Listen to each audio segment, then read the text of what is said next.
Joe Biden yesterday revealed more than the fact that he has incurable prostate cancer.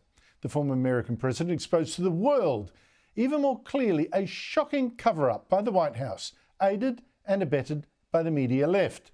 Just days after a new book was published, Original Sin, telling how Biden and his party lied about his mental decline, Biden put out a statement that suggests they may have also covered up that he had cancer so that he could run again as president.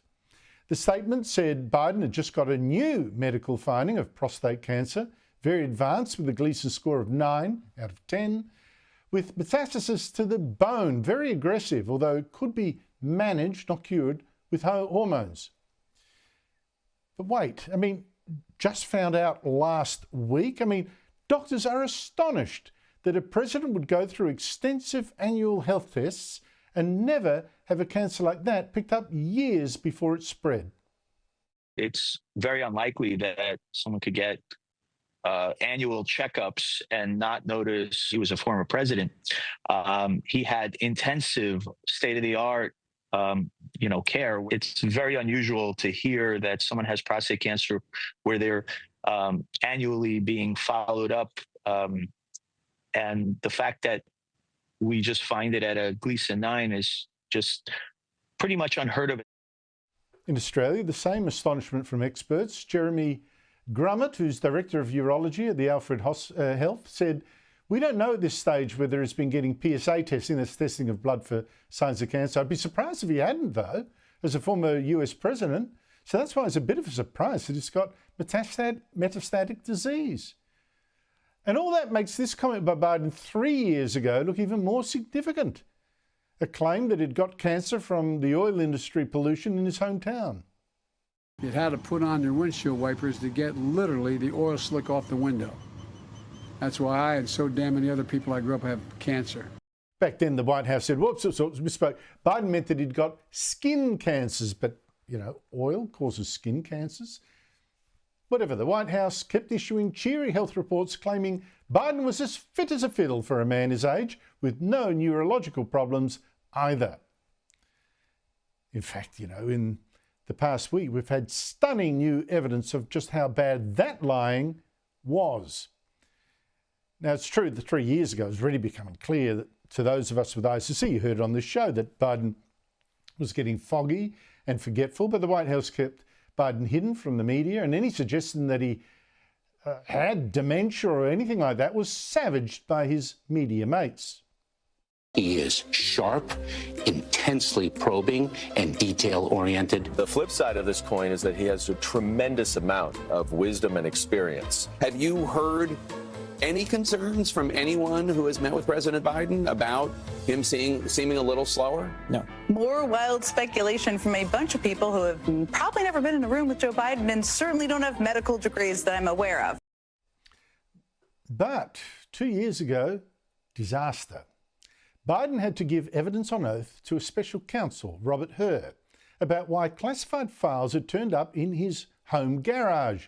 And Hur eventually decided, well, look, it was classified, it was in his garage, but there's no point in charging him because Biden would likely present himself to a jury, as he did during our interview of him, as a sympathetic, well-meaning, elderly man with a poor memory.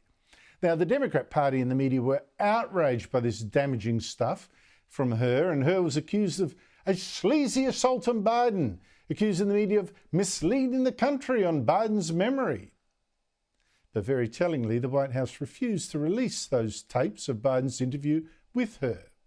So the spin could keep going. Biden, sharp as a tack, never better. And that, of course, left Biden free to get his party's nomination to run for a second term as president. Until that first debate with Donald Trump, when it all came crashing down and the hoax was exposed. Making sure that we're able to make every single solitary person eligible for what I've been able to do with the with the COVID. With dealing with everything we have to do with. Look, if we finally beat Medicare. Biden had to quit the race. The Democrats scrambled to replace him, rushed in the clearly incompetent Kamala Harris, and lost the election. And now come the post-mortems. Two revelations in particular this past week. Scandalous. One, just released, is the tape of that Robert Hur interview that with Biden a couple of years ago that the White House hid, now released. The tapes turn out to be even worse than you could imagine. So bad that it is impossible for anyone who was working with Biden to now claim they had no idea he was actually mentally incompetent. Listen to this excerpt when he's totally confused, even about when his eldest son died and when he stopped being vice president. Where did you keep papers that related to those things that you were actively working on? Well, I don't know. This is what, 2017, 18, that area? Yes, sir. Month Bo died. God, May 30th. 2018. Was it 2015 he died? 2015. I think it's 2015. Trump gets elected in November of 2017? 2016. Well, anyone in the White House who enabled this fraud to continue, this man to continue pretending to be president, is, in my opinion, guilty of treason. And now comes this book as well that I mentioned, claiming to expose this big cover-up. Here's its author, CNN host Jake Tapper. Why didn't we hear some of these details from what they actually saw and were dealing with trying to get information?